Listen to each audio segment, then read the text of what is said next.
or sobrang dami na niyang item at ang lakas na ng damage niya. Kumbaga, ito yung kasabihan na yung mga tahimik na tao, yan yung pinaka-observant at marami na palang ginagawa behind the scenes, di ba? And with that, nakita na natin on the scene talaga yung Team Falcons taking action, taking flight on the game number 1. Pero bago tayo mag-game number 2, bisitahin muna natin ang ating star on career swimmer kasama ang ating mga hosts.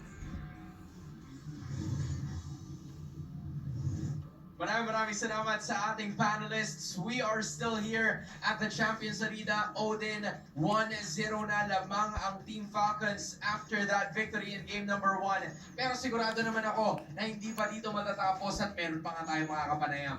And your right hands dahil dito ay makakasama natin ang walang iba kundi si Bente! Bending, sadya ka ba? Andito po dito, buhay na buhay kami dito. Grabe, full attendance. Ayan, hello din sa lahat ng mga nandyan mismo sa MPL playgrounds natin sa baba. For everybody's information, pwede kayong pumunta dyan kung sakali na you wanna join in on the fun.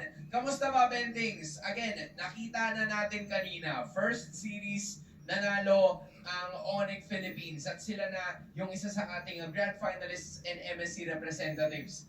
Nagbago ba yung prediction mo?